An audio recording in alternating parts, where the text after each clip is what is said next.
Hello my dear students, हम chapter 7 class 10th का reproduction पढ़ रहे हैं। इसमें हमने डिफरेंट मूड सेक्शुअल रिप्रोडक्शन पढ़ लिया और इसकी में डिफरेंस देखा। हमने मूड्स ऑफ सेक्शुअल रिप्रोडक्शन में फिजन, फ्रेगमेंटेशन, रीजनरेशन, बर्डिंग ये पढ़ लिया। अब हमारे रिमेनिंग 2 है वेजिटेटिव प्रोपगेशन और स्पोर फॉर्मेशन। आज इस वीडियो में हम वेजिटेटिव प्रोपगेशन के बारे में समझेंगे कि ये होता क्या है। देखो, इसके नाम से आप समझ लोगे वेजिटेट मतलब वेजिटेबल से रिलेटेड है। वेजिटेबल मतलब प्लांट्स, इसका मतलब प्लांट्स से आते हैं। तो नाम में छुपा है कि ये जो काइंड ऑफ वेजिटेटिव प्रोपगेशन होता है ये आपको बेसिकली प्लांट्स में मिलता है। क्लियर है? तो ये इसमें होता क्या है, यहाँ पर डिफरेंट मैथड्स होते हैं वेजिटेटिव प्रोपगेशन के अंडर, जो कि हमारा जिसमें कि हम क्या करते हैं कि प्लांट के, ठीक है। अब देखो, ये जो है वेजिटेटिव प्रोपगेशन ये असेक्सुअल मोड ऑफ रिप्रोडक्शन है। असेक्सुअल मोड ऑफ रिप्रोडक्शन है। तो यहाँ पे क्या होगा कि आपको जो प्लांट, ग्रोइंग प्लांट होता है, ठीक है, जो भी कोई प्लांट है उससे आप नया प्लांट ग्रो करोगे। आप कैसे ग्रो करोगे? आप क्या करोगे, जैसे कि यहाँ पे आप बहुत सारे तरीके होते हैं। बेसिकली इसमें इंपॉर्टेंट क्या होता है कि आपका जो प्लांट है, कोई भी आपका प्लांट है, आप उससे आप नया प्लांट ग्रो कर रहे हो, लेकिन वो अभी इतना टाइम उसके सीड्स आएंगे, आपको इतना वेट करना पड़ेगा, ठीक है, कब उसके सीड्स आएंगे और कब फिर उससे आप न्यू प्लांट ग्रो करोगे। तो एक जो मैच्योर होगा तभी इसके सीड्स आएंगे, तभी आप उससे नया पौधा उगा पाओगे। तो काफ़ी वेट करना पड़ेगा। सेक्शुअल मोड ऑफ प्रोडक्शन से क्या होता है कि आप जल्दी इतना वेट नहीं करना पड़ेगा, आप बहुत जल्दी अपना नया प्लांट ले सकते हो। और उसकी इतनी जितनी हमें सीड से केयर करनी पड़ती उतनी केयर भी नहीं करनी पड़ती, और एक टाइम पे एक प्लांट से आप बहुत सारे प्लांट उगा सकते हो।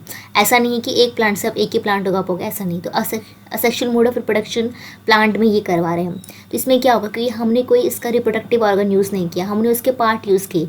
पार्ट यूज़ करने के लिए डिफरेंट प्लांट में डिफरेंट पार्ट हम यूज़ कर सकते हैं। हम चाहे हम रूट से प्लांट उगा सकते हैं, उसकी स्टेम से, किसी की स्टेम से उगा सकते हैं, किसी की लीफ से उगा सकते हैं। तो अब कैसे, जैसे कि अगर हम बोला कि रूट से, जैसे कि स्वीट पोटैटो और डायलिया, इसमें क्या होता है कि हम उसके रूट से, हम प्लांट की जो रूट है उसको उगा लेंगे और उससे हम नया प्लांट उगा लें, ठीक है। उसकी तो रूट से हमें नया प्लांट उगा सकते हैं। स्टेम से, जैसे कि पोटैटो, जिंजर, इसके स्टेम से उगा सकते हैं। और लीफ से हम ब्रायोफाइलम की लीफ से। एक्चुअली होता क्या होता है कि जैसे कि अब मैं आपको समझाऊँ, जैसे कि हम बात करते हैं, मैं सबसे आसान भाषा में आपको समझाना चाहती हूँ कि हम बात करते हैं मनी प्लांट की। आपका मनी प्लांट है, ठीक है। मनी प्लांट का पौधा आपने अपने आसपास देखा ही होगा, ठीक है, पेड़ों में उगाते हैं इस तरीके से मनी प्लांट का पौधा है, ठीक है। अब क्या हुआ कि इसमें कहीं पे भी जब भी हम वेजिटेटिव रिप्रोडक्शन करते हैं, वेजिटेटिव प्रोपगेशन बोलो या फिर वेजिटेटिव रिप्रोडक्शन बोलो, बात एक ही है। तो मैं ये भी वर्ड आपके सामने यूज़ किया था कि आपको कभी लगे ना कि ये कौन सा वर्ड आ गया। तो वेजिटेटिव प्रोपगेशन वाले मेथड में है ना, एनी आप कुछ भी बोल लो। तो आपने क्या, इसमें क्या होता है कि आप जहाँ से, जिस पार्ट से, प्लांट के पार्ट से, मतलब जो जिससे हम उगा रहे हैं उसे पेरेंट बोलेंगे, जिसका हम यूज़ कर रहे हैं उसका हम वो पोर्शन ज़रूर होगा उसमें इन्वॉल्व जो कि ग्रो करने में हेल्प करेगा, ग्रोइंग पार्ट, ठीक है। उसमें एक बर्ड ज़रूर होगी जो कि इन्वॉल्व होगी इन असेक्सुअल मोड ऑफ रिप्रोडक्शन। जैसे कि अगर हम बोले कि मुझे मनी प्लांट का पौधा उगाना है, तो अगर मैं मनी प्लांट का पौधा उगा रही हूँ, जैसे कि 2 तरीके मेरे पास है। मैंने क्या किया, देखो कौन सा करेक्ट वे में बताती हूँ। अगर ये लीफ थी, अब मैंने इसे कट किया यहाँ से स्टेम से, ये पोर्शन को मैंने डाला अब गमले में, पहले वाले गमले में मैंने पोर्शन को डाला, ये वाला पोर्शन जो मैंने कट किया था ये, ठीक है। मैंने ये इसके स्टेम के साथ डाल दिया और फिर हमने इसको पानी वानी दिया, प्रॉपर न्यूट्रिएंट दिया, और फिर ये ग्रो करेगा। ये नया प्लांट धीरे धीरे करके इसकी रूट आ जाएगी और फिर ये ग्रो करने लग जाएगा।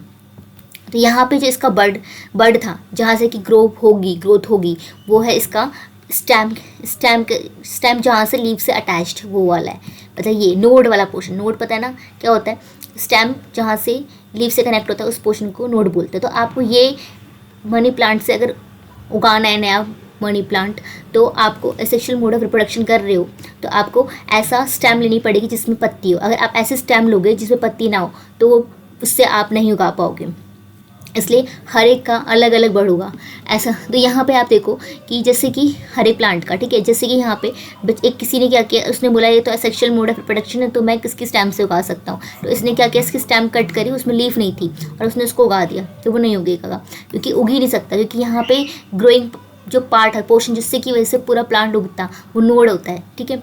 इसलिए ये नहीं उगेगा।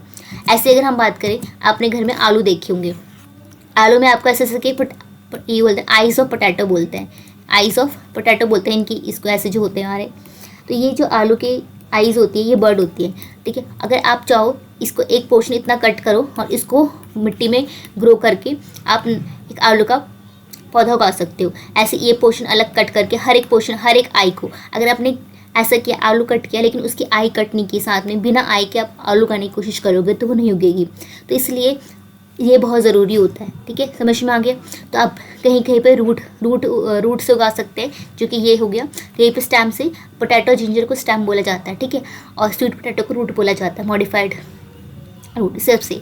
और ये जो है लीव्स है, ये ब्रायोफाइलम की लीव है। अब यहाँ पे क्या हो, ब्रायोफाइलम की लीव क्या होती है कि जब ये पौधे में होती है, तो कभी कभी इसके ना जो नोट्स होते हैं, जो इसके बर्ड्स होते हैं, उसके बर्ड्स इसके लीव से प्रेजेंट होते हैं। ये पत्ती में क्षमता होती है कि वो अपने नए नए बहुत सारे पौधे दे दे। तो अगर आप चाहो तो पत्ती का पोर्शन कट करके पत्ती को उगा सकते हो। और कभी कभार क्या होता है कि जो पौधे में ही होती है, तो पौधे में जब होती है तो पौधे में ही पत्तियाँ अपनी बहुत सारे प्लांट को ग्रो कर देती है। तो जब भी गिरेगी, झड़ेगी नीचे, तो ये हर एक जो इसके प्लांटलेट्स होंगे सारे के सारे नए नए प्लांट ब्रायोफाइलम के दे देंगे।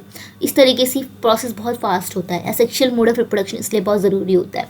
आया ब्रायोफाइलम का एग्जाम्पल वेरी वेरी इंपॉर्टेंट होता है कि ब्रायोफाइलम जो है और ये वो किस मोड ऑफ रिप्रोडक्शन में आता है, ठीक है। तो आपको पता है कि वेजिटेटिव प्रोपगेशन में आता है, ठीक है, क्योंकि इसमें जिसकी लीफ होती है उसमें बर्ड्स होते हैं और हर एक जो उसके बर्ड्स होते हैं उसके पास कैपेबिलिटी है, अगर आप हर एक लीफ के बर्ड पे कि वो क्या कर सके, कि वो ग्रो कर सके एक नए प्लांट में। अब अलग मेथड है, 3 मेथड जो आप पढ़ोगे यहाँ पर। आर्टिफिशियल मेथड, जिस तरीके से हम उगाए जाते हैं, ग्राफ्टिंग, कटिंग और लेयरिंग। इसे अच्छे से समझ लो बेटा, बहुत आसान है, 2 के तो नाम में छुपा हुआ है, एक का थोड़ा समझाती हूँ, आसानी से समझाती हूँ। पहले 1 मिनट, हाँ यहाँ पे आ गया, कटिंग के बारे में। कटिंग मतलब कट करना। तो यहाँ पे ऐसा होता है कि किसी की स्टेम कट कर लेंगे। ऐसे कुछ प्लांट होते हैं जिनके हमने स्टेम कट कर ली, या फिर किसी की हमने, यहाँ पे हमने बताया ना कि किसी की हमने स्टेम कट कर ली, किसी की हमने रूट कट कर ली, किसी की हमने लीव्स कट कर ली, इसी को कटिंग बोलते हैं।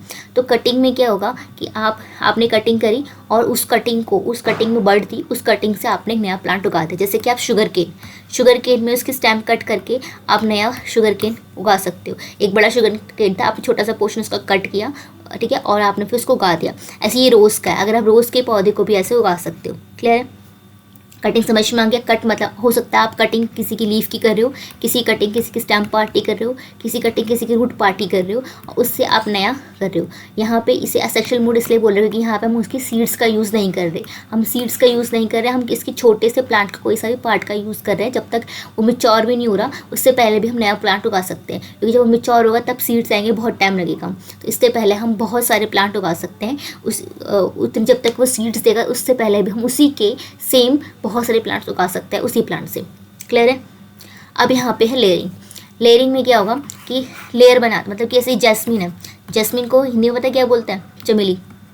चमेली के जो पौधा है, इसमें क्या हुआ कि अगर आप इसके क्या करो, जैसे चमेली का पौधा है, ठीक है, इसके ऐसे फूल उग रहे हैं बहुत सारे, ऐसे इसकी एक टहनी है, ठीक है, ऐसे ऐसे चमेली का पौधा है, तो आपने इसकी टहनी खींची, ठीक है, इसकी एक टहनी खींची, इसकी ब्रांच ली, उसकी ब्रांच को ज़मीन में दबा दिया, मिट्टी में दबा दिया, और थोड़ा सा उसको ऊपर से निकाल दिया, ऐसे कर दिया, ठीक है। और फिर एक मतलब कोई भी एक जगह से एक बच्चे ने यहाँ से इसकी ब्रांच खींची और उसको ज़मीन में दबा दिया और थोड़ा सा बाहर निकाल दिया। कुछ टाइम बाद देखोगे कि यहाँ इसकी जो है जहाँ पे दबा है मिट्टी में, इसको आपने पानी वानी दिया, इसके यहाँ पे रूट आ गई, ठीक है, और रूट आने के बाद क्या हुआ, ये थोड़ा ग्रो करने लग गया। अब यहाँ से आप कट कर दोगे तो भी ये नया जैस्मिन के एक पौधे से जितनी आपने स्टेम, जितनी अपने ब्रांचेस, जितनी आपने इसकी शाखाएं, जितनी इसकी ब्रांचेस आपने ज़मीन में दबा के उसको न्यूट्रिएंट दिया, वो सब दिया, उतने क्या हुआ कि उतने जो आप एक पौधे से आपने उतने ही जैस्मिन के पौधे पैदा कर दिए। तो ये लेयरिंग मेथड होता है, ठीक है। इसके एग्जाम्पल समझ में आ गया। तो लेयरिंग मेथड वेजिटेटिव प्रोपगेशन में क्या होता है कि हम प्लांट को उगा रहे हैं लेकिन उसकी सीड से नहीं उगा रहे,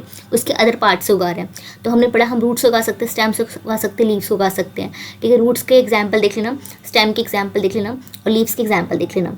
उसके बाद हमने यही देखा कि चलो हम ये उगा रहे हैं, तो कटिंग मेथड भी इसी में आता है। कटिंग में क्या होगा कि समझो कि हम कट कर रहे हैं किसी पोर्शन को, रूट को, लीफ को या स्टेम को कट करके हम एक नया प्लांट उगा रहे हैं, दैट इज़ कटिंग। कटिंग में जो भी आपने ऊपर एग्जाम्पल पढ़े अब उनको लिख सकते हो, ठीक है। अब उसके बाद है ठीक है, ये बात समझ में आ गई। तो वेजिटेटिव प्रोपगेशन कहाँ पे होगा, जहाँ पे उसकी बर्ड होगी, उसके पास कैपेबिलिटी होगी नए प्लांट को ग्रो करवाने के लिए। अगर आपने बर्ड की पोर्शन से नहीं उगाया तो वो प्लांट नहीं उगेगा। ठीक है, अब इसके बाद क्वेश्चन है लेयरिंग। लेयरिंग हमने देखा कि जैस्मिन में होती है। लेयरिंग में आप क्या करते हो कि किसी जैस्मिन का एग्जाम्पल हो गया, जैसे चमेली का पौधे का एग्जाम्पल हो गया, तो आपने क्या देखा कि वहाँ पे आपने उसकी एक ब्रांच, उसकी एक शाखा ले ली और उसको ज़मीन में दबा दिया और थोड़ा सा ऊपर से निकाल दिया ज़मीन से, उसको आपने पानी वानी दिया। ऐसे आप कितनी भी जैस्मिन के, आप जितनी भी ब्रांचेस को बनाना चाहो, एक जैस्मिन के पौधे से जितने भी जैस्मिन के पौधे बनाना चाहो, तो उतनी आप ब्रांच को ज़मीन में डाल के फिर उसका तब वहाँ से जैसे उसकी रूट आने लगेगी, थोड़ा सा रूट वगैरह थोड़ा सा आने लगेगा, ग्रो करने लगेगा, आप उसे कट कर सकते हो, उसको अपने पेरेंट प्लांट से अलग कर सकते हो। और पेरेंट प्लांट से अलग करने के बाद उतने ही जितने आपने ज़मीन में चाहे थे उनकी रूट निकली थी, उतने ही नए जैस्मिन के प्लांट एक प्लांट से उग गए। ठीक है, अब हम पढ़ेंगे क्राफ्टिंग। क्राफ्टिंग मैंगो में यूज़ होती है। ठीक है, एग्जाम्पल बता रही और जगह भी होगी। ठीक है, क्राफ्टिंग मैंगो में यूज़ करें। इसमें क्या करते हैं, हमें अलग अलग वैरायटी के, हमें अगर फ्रूट्स लेना है, कुछ खाना है, ठीक है, तो हम क्या करेंगे कि क्या, जिससे कि हमने एक का मतलब एक पौधा, जैसे कि उसका हमने क्या किया, ये पौधा था, 2 पौधे थे, लेकिन हमें ना अलग अलग वैरायटी चाहिए थी, हमें कुछ किया तो हमने एक का क्या किया, एक की रूट पार्ट कट कर लिया, एक का शूट पार्ट कट कर लिया। मतलब एक का हमने क्या किया, अगर मैं देखूं, जो मैं बताती हूँ आपको, ताकि कलर से समझाऊंगी तो आपको थोड़ा समझ में आ जाएगा। एक का मैंने क्या किया, नीचे वाला पार्ट ले लिया, ठीक है, ये वाला पार्ट, ये वाला ले लिया मैंने एक का, और एक का मैंने ऊपर वाला पार्ट ले लिया, ये वाला। इन दोनों को क्या किया, एक साथ अब नीचे वाले पार्ट को उगा दिया। ठीक है, मैं ऊपर वाले पार्ट जिसका ले रही हूँ उसको मैं थोड़ा अलग कलर से मेंशन करी ताकि आपको आसानी से थोड़ा दिख जाए, विजिबल हो जाए किसका मैंने ऊपर वाला पार्ट लिया। ये मैंने लिया, तो अब मैंने एक का नीचे वाला पार्ट, एक का ऊपर वाला पार्ट ऐसे करके लिया। और अब ये तो कटे हुए हैं, ठीक है, तो ऐसे स्लांट कट करे कि इसको ऐसे कट किया, ऐसे तो जैसे पजल बनाते ना वैसे, तो इसको ऐसे कट किया, तो मैंने दूसरे को कैसे कट करना पड़ेगा, ठीक है, दूसरे को ऐसे कट करना पड़ेगा। तो मैंने दूसरे को फिर कैसे कट किया, दूसरे को मैंने ऐसे कट किया। ठीक है, तो ये हमारा ऐसे आ गया। ठीक है, तो हमारा हो गया। अब हमने इसको क्या किया, अच्छे से कपड़े से बांध दिया, और कपड़े से बांधने के बाद हमने क्या किया, उसको उसके बाहर पॉलीथीन लगाई, ताकि वो टाइट की बंद तो गया है, लेकिन ताकि उसमें कोई पॉइजन वगैरह ना हो, कोई फंगस वगैरह ना जगे, मतलब फंगस वगैरह ना हो, खराब वगैरह ना हो, तो इसलिए हमने बाहर से पॉलीथीन लगा दी ताकि ज़्यादा पानी का लॉस वगैरह भी ना हो। ठीक है, तो हमने यहाँ पे फटाफट से उसको कपड़े से लपटा और बाहर से पॉलीथीन लगा दी, और काफ़ी टाइम तक उसको यहाँ से ज़मीन में हमने न्यूट्रिएंट वगैरह दी। कुछ टाइम बाद क्या होगा, एक नया पौधा बन जाएगा और उसमें एक डिफरेंट वैरायटी के आपको फ्रूट्स मिलेंगे। तो ये काफ़ी हम मैंगो के लिए करते हैं। क्लियर है, तो ये आपका वेजिटेटिव प्रोपगेशन हो गया। समझ में आया, आसान था वेजिटेटिव प्रोपगेशन। एक बार यहाँ पर देख लो स्लाइड में क्या क्या लिखा है, इस एग्जाम पर क्या लिखा है, इसे अच्छे से पढ़ लो, अपनी एनसीईआरटी से रीडिंग कर लो। ठीक है, आज के लिए इतना ही। नेक्स्ट वीडियो में हम स्पोर फॉर्मेशन के बारे में पढ़ेंगे। Thank you.